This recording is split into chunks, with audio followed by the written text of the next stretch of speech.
Episode की शुरुआत वहीं से ही होती है जहाँ पर लिली अकात्सु को बोलते हैं कि मत जाओ, यहीं पर रुक जाओ। अकात्सु मन में सोच रहा होता है कि क्या ये सिर्फ क्या बोल रही है, क्या वो चाहते हैं कि मैं इस समय अपने घर नहीं जाऊँ, क्या वो ये भी चाहते हैं कि मैं आज यहीं पर रुक जाऊँ। अकात्सु बोल रहा होता है कि ठीक है मैं यहीं पर रुक जाता हूँ, पर वो उसके हाथों को महसूस करता है। लिली काँप रही होती है। अब अकात्सु वहाँ पे बैठा होता है और सोच रहा होता है आज का दिन बहुत लंबा था, मैंने उसको कहा था कि मेरे कूलर का कलर चेंज कर देना, पर वो भी नहीं हो सका। अकात्सु सोचते हुए बोलता है कि रुको, मैंने उसकी मदद आखिर क्यों की, मैं तो उसे उसके हाल पे भी छोड़ सकता था, पर यार मैं नहीं चाहता था ना कि वो मेरी आंखों के सामने मरे। एक सेकंड रुको, क्या मैं असल में एक अच्छा इंसान हूँ? तभी उसे एक आवाज आती है, तुम्हें इस बारे में पता नहीं था। अकात्सु बोलता है कि अरे तुम कौन हो? वो बंदा बोलता है कि मैं हूँ। अकात्सु बोलता है अरे हाँ हाँ मुझे पता है, पर तुम हो कौन? वो शर्माते हुए बोलता है कि मैं तुम हूँ। अकात्सु बोलता है कि यार यहाँ पे चल क्या रहा है, मैं कोई सपना तो नहीं देख रहा हूँ ना, ये मेरी फिल्मों वाला हम शक्ल तो नहीं है। तो वो बंदा पास आकर बोलता है कि इससे कोई फर्क नहीं पड़ता। अकात्सु बोलता है इससे बहुत फर्क पड़ता है।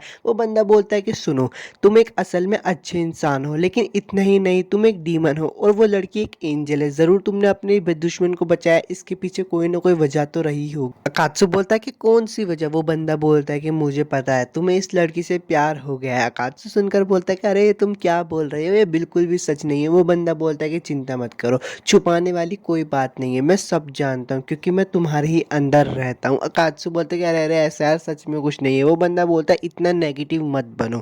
अकात्सु बोलता है मैं नहीं बन रहा हूँ यार। अकात्सु का हमशक्ल बोलता है कि तुम्हारे पास एक बहुत अच्छा मौका है, उसने तुम्हें घर न जाने के लिए बोला था। तो अकात्सु बोलता है कि हाँ ऐसा उसने इसलिए बोला था क्योंकि वो डरी हुई थी। अकात्सु का हमशक्ल बोलता है कि तुम्हें लड़कियों के बारे में कुछ भी नहीं पता, तुम्हें पता है इस समय वो कैसे लड़के को चाहेगी। अकात्सु बोलता है कि कैसे? अकात्सु का हमशक्ल उसे बताता है कि क्योंकि वो तुम्हारे प्यार में पड़ गए, इसलिए उसने तुम्हें जाने के लिए नहीं बोला। अकात्सु बोलता है कि अच्छा मुझे सब समझ जा रहा है, तुम कहना चाहते हो कि जो वो लड़की बेड पर सो रही है वो मुझसे प्यार करती है। अकात्सु का हमशक्ल बोलता है कि तुम सही कह रहे हो बिल्कुल। तभी बेड में थोड़ी हलचल होने लगती है। अकात्सु का हमशक्ल कहता है कि देखो प्रिंसेस जागने वाली, पर उसमें तो अकात्सु के सर निकलते हैं और अकात्सु को दबोच लेते हैं बेड के अंदर। अब थोड़ा सी निकल जाता है और अपनी लिली भी उठ जाती है। वो उठकर बैठती है, बोलती है कि मैं घर कैसे आ गई, मैंने अपने कपड़े भी चेंज नहीं किए। अब वो अपने कपड़े चेंज करके आ रही होती है और सोच रही होती है यार मुझे अभी भी याद नहीं आ रहा है कि मैं अपने घर कैसे पहुंची। तभी वो अकात्सु को देखती कि वो वहाँ पे सो रहा होता है। वो अकात्सु को देखकर बोलते कि तुम्हें क्या हुआ, तुम यहाँ पे क्यों हो? वो सोचने लगती है कि यार ये मेरे बेडरूम में क्या कर रहा है। फिर उसको याद आ जाता है कि लिली ने उसको बोला था मत जाओ। लिली ये सुनकर बहुत डिप्रेशन में चली जाती है और बोलती है कि तुम यहाँ क्या कर रहे हो, नींद में बात करने वाले बेवकूफ। लिली बोलती है मेरे पास कोई चारा नहीं बचा, और एक पत्थर उठा लेते हैं, उससे वो मार के अकात्सु की सारी यादें मिटाने वाली होती है। पर वो जैसे ही देखती है अकात्सु के हाथ में चोट, वो पिघल जाती है और वापस से अपने असली रूप में आ जाती है। लिली बोलती है कि अच्छा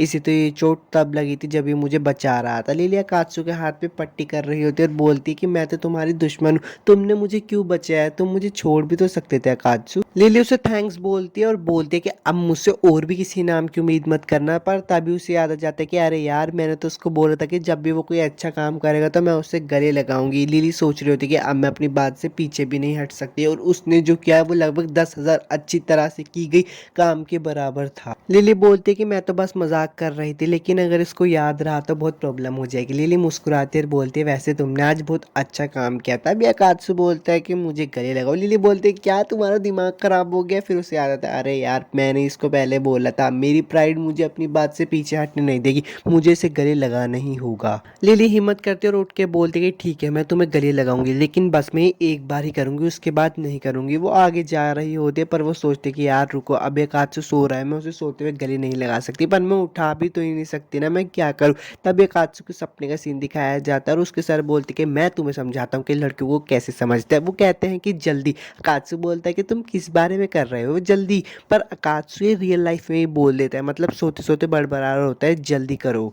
अकात्सु की बात सुनकर लिली बोलते कि अरे ये उठ गया क्या, पर वो समझ जाते कि नहीं वो सो रहा है। वो उस पर गुस्सा करके बोलते कि तुम तो मुझे नींद में भी उकसा रहे हो, मैं करने ही वाली थी। वो कहते कि अरे लेकिन करने से पहले मुझे एक अच्छी जगह देखनी पड़ेगी कि मैं कहाँ उसे बैठ कर हक करूँगी। उससे वो एक स्पॉट मिल जाता है, वो वहाँ पे बैठ जाती है। वो कहते हैं अकात्सु जागने की हिम्मत भी मत करना, पर अकात्सु उसको पीछे से बैक हक कर लेता है। वो कहते हैं इमरजेंसी मुझे बचाओ, पर वो उसे फील करने लगते हैं। अकात्सु कपकपा रहा होता है। लिली बोलती कि अच्छा आज इसने लगभग अपनी जान गवाही दी थी, इसने आज अच्छा काम किया। लिली सोचते कि अच्छा शायद अकात्सु को भी बुरे सपने आ रहे होंगे, हालांकि मुझे कभी जिंदगी में नहीं पता था कि किसी के साथ रहना इतना अच्छा लगता है। तभी उससे याद आ जाता है कि अरे मुझे तो अकात्सु के कॉलर का कलर भी बदलना है। वो उसके कॉलर का कलर बदल देती है और फिर सोच सोचने लगते हैं कि यार अकात्सु मुझे घर पे कैसे लेके आया होगा, क्या वो मुझे ज़मीन पे गिरा के लेके आया होगा या फिर बैग में रख के आया होगा। नहीं, इसका तो सिर्फ एक ही मतलब बनता है, वो मुझे उठाकर लेके आया होगा। और ये सोच के तो वो शर्माते हुए सो जाती है। सुबह अकात्सु उठता है और बोलता है कि ये सब क्या चल रहा है। वो देखता है कि उसे किसी ने बांध रखा होता है। वो कहता है कि ये ज़रूर लिली का ही काम होता है। वो खोल कर घर पे जा रहा होता है,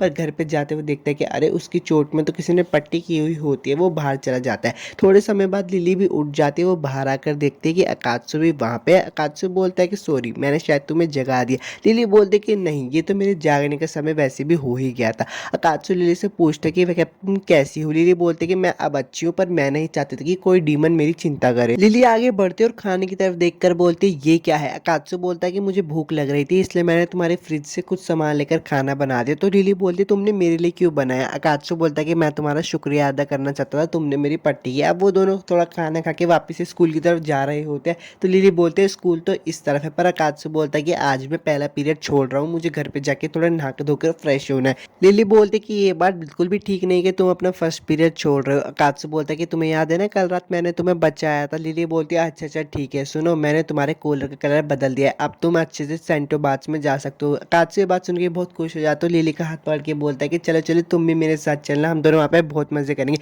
लिली बोलती है कि तुम मुझे शर्मिंदा कर रहे हो। वहाँ पे उसे अक्कुन और वो भी देख लेती है। वो दोनों देखकर बहुत शर्मा रहे हो। एपिसोड 7 तो खत्म हो गया है। अगर वीडियो अच्छी लगी तो लाइक और सब्सक्राइब जरूर करना। मिलता हूँ आपसे नेक्स्ट एनीमे एक्सप्लेनेशन वीडियो में।